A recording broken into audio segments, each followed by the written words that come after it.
Hello students, প্রতিদিনের মতো আজকে আবার আমি একটি নতুন ভিডিও নিয়ে হাজির হয়েছি।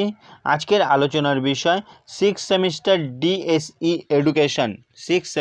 ডিএসই এডুকেশনের একটি প্রশ্ন নিয়ে আলোচনা করব। তোমরা যারা আমার চ্যানেলে নতুন তারা চ্যানেলটিকে সাবস্ক্রাইব করে নেবে, তাহলে সবার আগে নোটিফিকেশন তোমাদের কাছে পৌঁছে যাবে। আজকের প্রশ্ন কি বলছে, মূল্যায়ন এবং পরিমাপ কাকে বলে? মূল্যায়ন এবং পরিমাপ কাকে বলে? মূল্যায়ন কত প্রকার ও কি কি? মূল্যায়ন কত প্রকার ও কি কি এই বিষয় সম্পর্কে কিন্তু আজকে আলোচনা করব। এবছরের জন্য কিন্তু এই প্রশ্নটি ইম্পর্টেন্ট আছে। প্রথমে আসি, মূল্যায়ন কাকে বলে?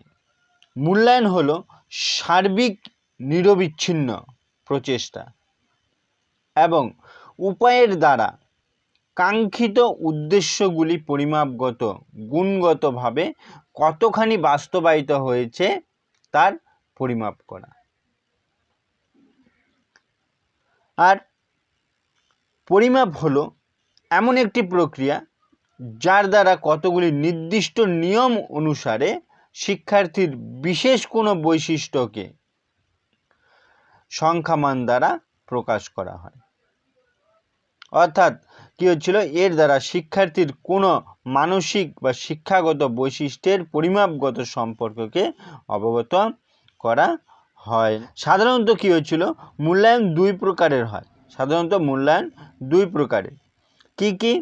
এক নম্বর হচ্ছে ধারাবাহিক মূল্যায়ন বা গঠনকালীন মূল্যায়ন, আর দুই নম্বর হচ্ছে চূড়ান্ত মূল্যায়ন বা সামষ্টিক মূল্যায়ন বা সামগ্রিক মূল্যায়ন। প্রথমে আসি ধারাবাহিক বা গঠনকালীন মূল্যায়ন।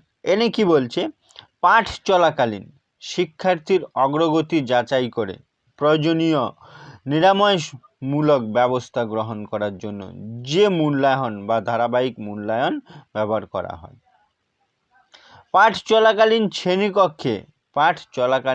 শ্রেণীকক্ষে মূল্যায়ন হয়ে থাকে এবং চূড়ান্ত মূল্যায়নের পর্ব পর্যন্ত ধারাবাহিকভাবে এই মূল্যায়নের মাধ্যমে কী হচ্ছিল, শিক্ষার্থীর সবলতা দুর্বলতা চিহ্নিত করা হয় এবং সে সম্পর্কে কি হয়, একটা সিদ্ধান্ত নেওয়া যায় এবং উপযুক্ত গঠন প্রক্রিয়া চালু করা যায়।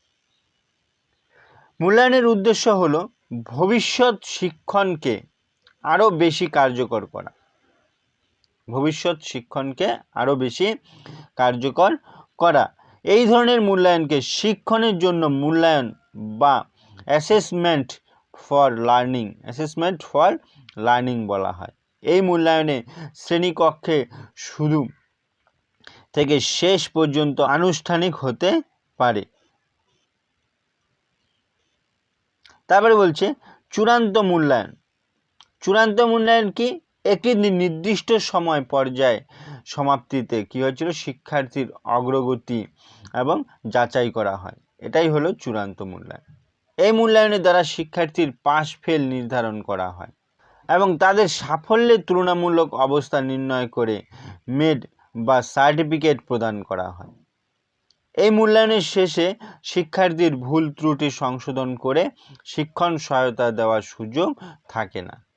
তাই এই মূল্যায়নকে শিক্ষণের মূল্যায়ন বা অ্যাসেসমেন্ট অফ লার্নিং বলা হয়। এই মূল্যায়নকে কি বলা হয়?